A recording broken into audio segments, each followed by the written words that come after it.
Entonces, por eso es que toda religión que no tenga a Cristo, que digamos es que nosotros creemos en Dios, pero no en Cristo, esa religión es falsa, porque Cristo es el que presenta a Dios, Él es Dios. Están haciendo prácticamente un lado a Dios. Será un Dios falso, ¿verdad? Obviamente una mentira de Satanás, y por eso no podemos aceptar ningún camino ni algo que diga Dios es que están hablando de Dios, pero si no hablan de la persona de Jesucristo, eso no está bien. Al final vamos a tener algunas preguntitas. Vamos a continuar un poquito la lectura para que podamos entender por qué es que creemos en la Trinidad y que decimos que Jesucristo es Dios. Lo está aseverando aquí claramente el autor de Hebreos. Vamos a continuar. Entonces vimos en el versículo 2, dice, en estos postreros días nos ha hablado por el Hijo. Ya entendimos con estos versículos que vimos anteriormente a qué se refiere que nos ha hablado a través del Hijo. Porque simplemente Él es la palabra de Dios. Dice, ¿a quién constituyó heredero de todo? Entonces aquí vamos a iniciar viendo quién es Jesucristo, quién es este Hijo de Dios, esta revelación del Padre. Y lo primero que se dice de Él es que es constituido heredero de todo. Vamos a Colosenses 1:16. Vamos a leer el 15 de una vez para que nos pueda quedar más claro que, aunque está aquí abajito, dice, Él es la imagen del Dios invisible, el primogénito de toda creación, porque en Él fueron creadas todas las cosas, las que hay en los cielos y las que hay en la tierra, visibles e invisibles, sean tronos, sean dominios, sean principados, sean potestades. Aquí está incluyendo ángeles. Todo fue creado por medio de Él y para Él. Entonces, aquí a Jesucristo se le pone en ese versículo como creador de todas las cosas. No solo porque los testigos de Jehová creen que Cristo fue el primero en ser creado. Ellos dicen que Dios creó a Cristo y después a través de Cristo creó todas las cosas. Y se basan en este versículo precisamente en el 15 que dice que Él es el primogénito de toda la creación. Entonces, Él fue el primer creado, así entienden este versículo. Vamos a ver que no necesariamente es ese entendimiento de este versículo, porque primogénito quiere decir el principio de toda creación. Él es el que lo inicia. Por eso dice bien claro y es redundante la palabra de Dios, nada de lo que existe fue hecho sino a través de Jesucristo. Él es lo vamos a ver muy clarito con otros versículos también, ¿ok? Pero ¿por qué dice aquí que Cristo fue constituido heredero de todo? Si Él creó todas las cosas, ¿verdad? Se entiende como que a Él le fue dado este honor, ¿ok? Y lo vamos a ver también, se va a entender mucho mejor cuando Cristo hace su obra de la redención precisamente de nosotros, de su iglesia, ¿ok?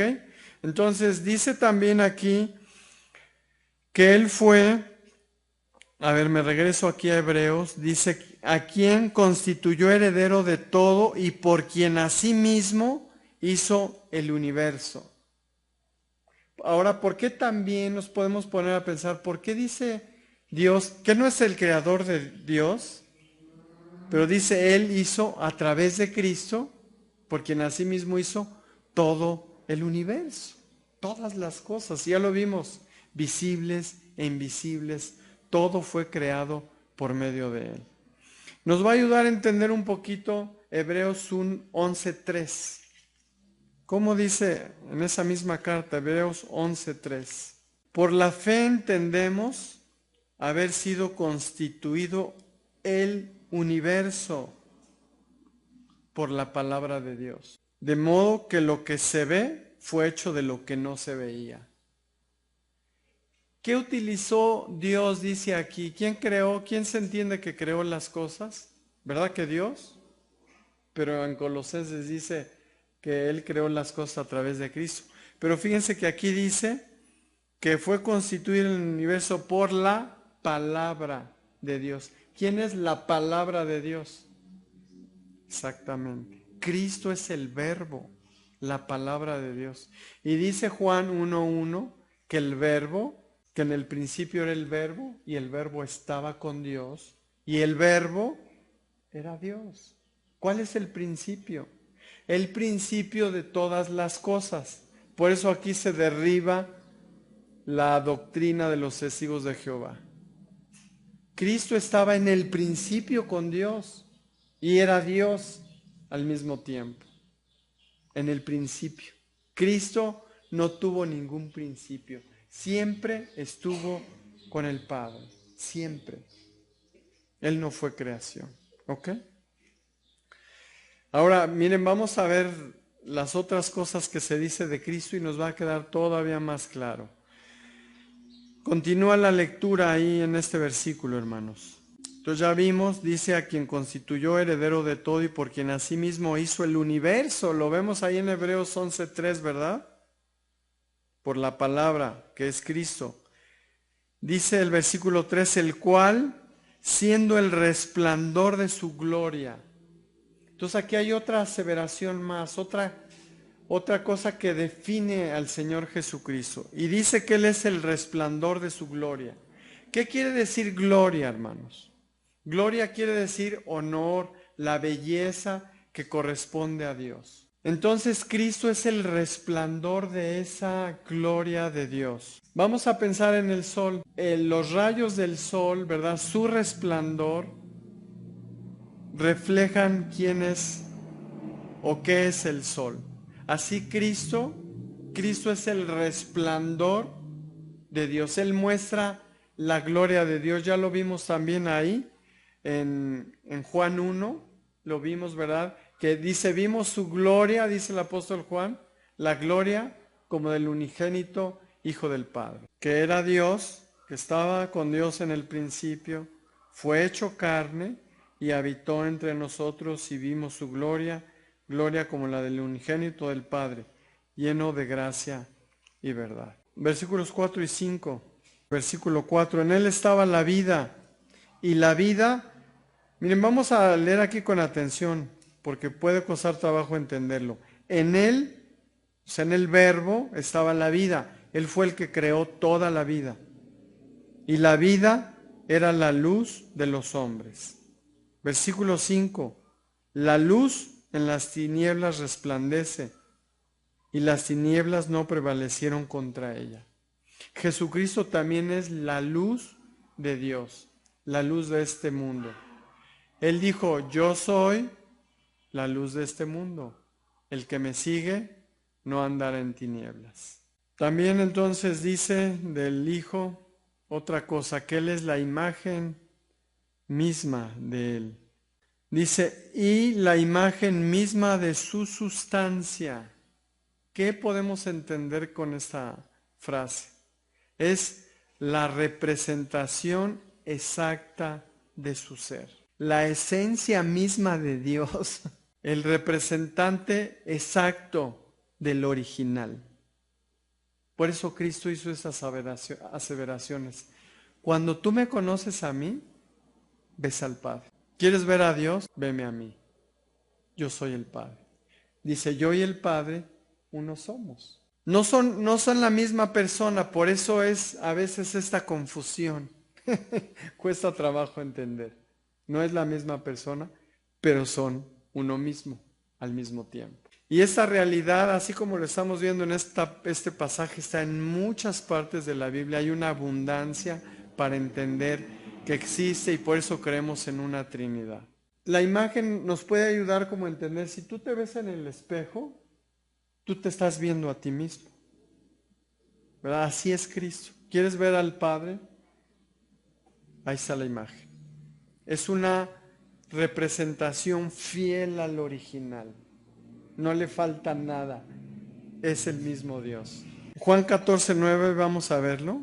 Jesús le dijo, tanto tiempo hace que estoy con vosotros y no me has visto, Felipe. el que me ha visto a mí, ha visto al Padre.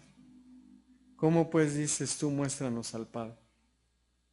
¿Cuándo se iba a entender, verdad, que podía ocurrir esto a través de ver a un hombre? De decir, ¿ya me viste a mí? Ya puedes decir que viste al Padre. Fabuloso, ¿verdad? Increíble. Es como digo, los teólogos se han puesto a tratar de entender esto, ¿verdad? Cuando tú oyes mis palabras, tú me oyes hablar, tú dices, pues yo ahora lo conozco, ¿verdad, hermano? Jesucristo es el verbo. Cuando Él habló, hablaba las palabras de Dios. No se salía nada fuera de su lugar. ¿Por qué? Porque Él es el Padre también. Él es el mismo Dios. Son diferentes, pero al mismo tiempo es una unidad. Que piensan igual, ¿verdad? Y que han sido diferentes, pero al mismo tiempo es el mismo Dios por toda la eternidad. No es que Él fue creado. ¿Ok? Y otra cosa importante que dice aquí de Cristo, vamos a verlo, dice, ¿y quién sustenta todas las cosas con la palabra de su poder? Y pónganse a pensar nada más en el poder que tiene Cristo, que hasta parece, bueno, pues ¿quién es más poderoso? Es que es exactamente lo mismo. Cristo es Dios.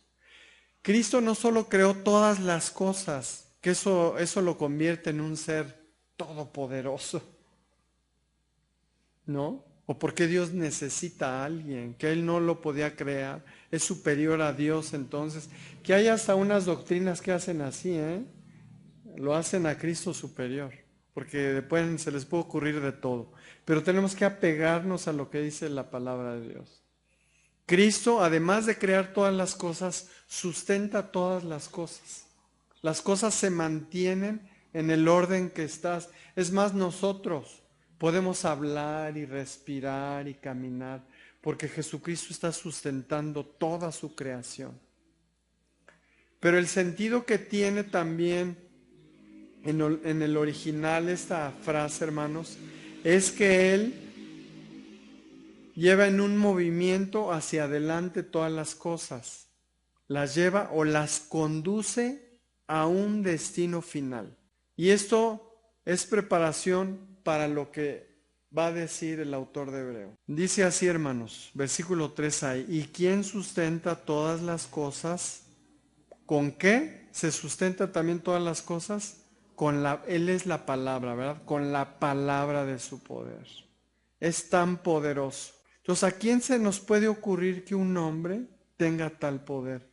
Pero esa aseveración está, no solo la dijo Cristo mismo, que Él dijo, yo y el Padre uno somos, el que me ve a mí ha visto al Padre, sino que aquí vemos al autor de Hebreos que dice que sustenta todas las cosas, que es el resplandor de su gloria y que con la palabra de su poder sustenta todas las cosas. ¿Para qué Cristo hace todas estas cosas? Habiendo efectuado la purificación de nuestros pecados por medio de sí mismo. ¿Qué es lo que vimos? Que los profetas anunciaron de un Cristo, ¿verdad? Que nadie se imaginaba, ¿verdad? Que ese Cristo era Dios mismo. Una revelación de tal magnitud. Dios mismo habitó entre nosotros y vimos su gloria. ¿Con qué propósito, hermanos? Maravilloso. Con el propósito de purificarnos de nuestros pecados. Para eso vino Cristo. No vino nada más para que lo conozcamos. Porque es la revelación, por eso la meditación que hice al principio. ¿Por qué Dios tuvo que revelarse a nosotros? Porque caímos en pecado, hermanos. No podíamos tener acceso a Dios. ¿Cómo tenemos acceso a Dios? Solamente a través de la revelación de Jesucristo. Él nos presentó al Padre. Pero no solo hizo eso, hermanos, sino que nos purificó de nuestros pecados. ¿Cómo lo hizo? A través de su sangre preciosa que derramó en la cruz. Cuando nosotros somos purificados de nuestros pecados, hermanos, entonces aún más podemos, ¿saben qué? Ver a Dios. Porque Cristo nos quita el impedimento, nuestros pecados. Aquello que no nos permitía ver a Dios, que eran nuestros pecados, es quitado a través de la purificación de nuestros pecados, que es para lo que vino Cristo. No nada más, miren, me vengo a presentar con ustedes y ya, no, nos vino a salvar de nuestros pecados. Por eso dice aquí, efectuando la purificación de nuestros pecados por medio de sí mismo. Que a propósito, tenía que ser Dios mismo el que muriera por nuestros pecados, no un ángel, porque un ángel no representaría a Dios y tampoco representaría al ser humano. Por eso Cristo es un misterio para nosotros, es difícil de entender, pero Él es Dios 100%, pero también se hizo carne al 100%. No es que siguió permaneciendo como creen algunos, un ángel. No valdría. No podría un ángel morir por la raza humana. Tenía que ser 100% humano y 100% Dios. Entonces nos purificó de nuestros pecados. Vamos a ver 2 Corintios 5:21.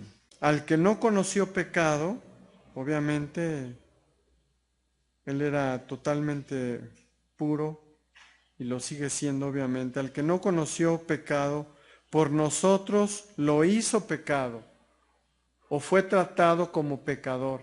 Tomó nuestro pecado en su lugar, para que nosotros fuésemos hechos justicia de Dios, o seamos justos delante de Dios en Cristo. Dios nos ve puros de pecado, hermanos, delante de Él no tenemos pecado. Por eso es que podemos tener vida eterna, porque Él ve el sacrificio de Cristo. La ira de Dios, el castigo que merecían nuestros pecados, cayó sobre Jesucristo.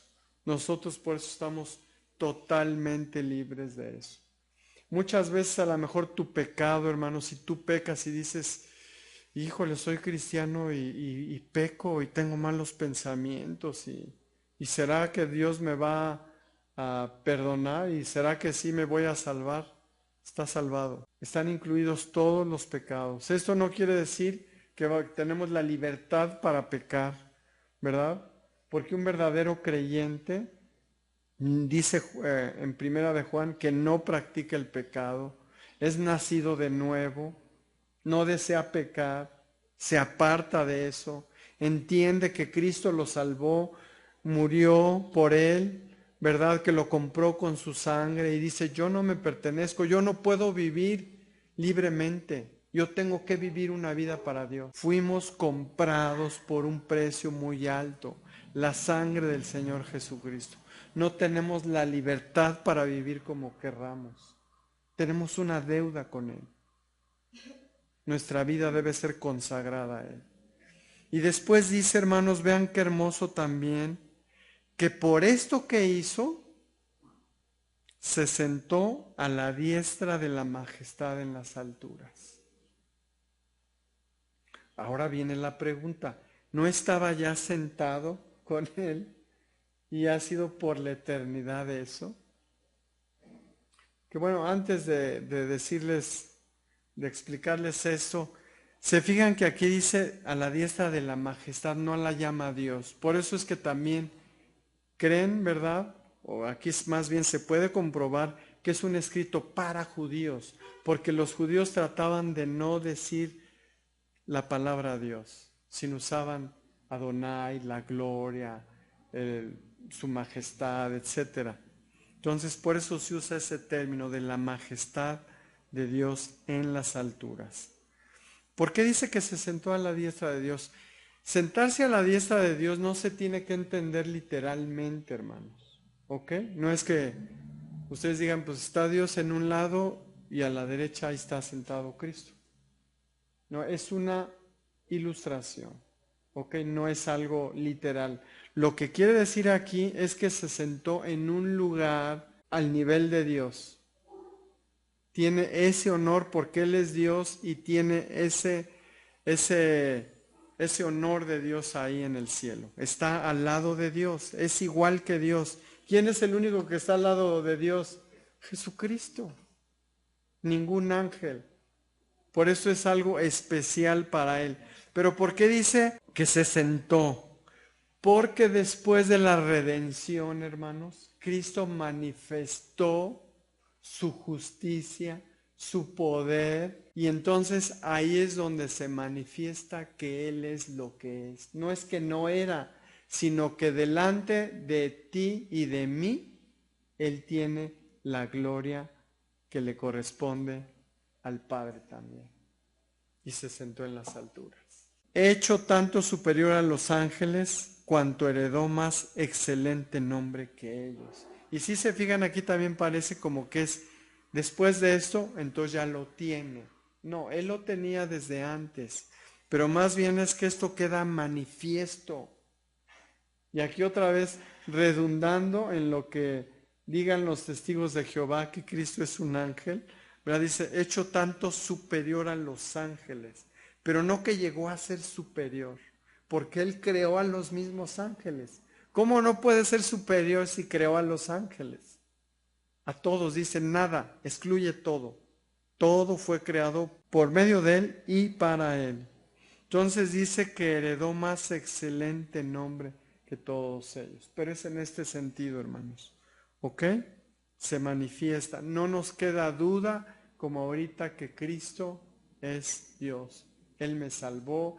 Él ahora, hermanos, Cristo no solo nos creó, sino nos salvó. Le pertenecemos 2 veces a Él como iglesia. Porque ¿quién te creó? Lo vemos en la Biblia. Cristo, por su palabra. Él es la palabra de Dios. Pero al mismo tiempo, cuando Él muere por ti en la cruz, Él se convierte en tu dueño porque Él te compró. Entonces somos doblemente posesión de Dios. Precioso, hermanos. A la iglesia no nos debe de quedar la menor duda que Él es el Rey de Reyes y Señor de Señores. Él ocupa todo. Pues dice que está en el universo, hermanos. Él creó todas las cosas. Entonces, no debemos, hermanos, consagrar nuestras vidas a un Dios así. Precioso. Vamos a orar, hermanos, y vamos a tener unas preguntitas, si alguien tiene preguntas. Padre, gracias te damos por este mensaje tan hermoso del autor de Hebreos que nos muestra a Cristo de esta manera, Señor. Gracias por esta revelación preciosa del Señor Jesús. ¿Cómo no amarlo? ¿Cómo no servirle? Si Él vino a dar su vida sin necesidad, para Él tenía la gloria allá en los cielos.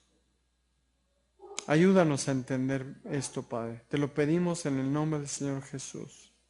Amén.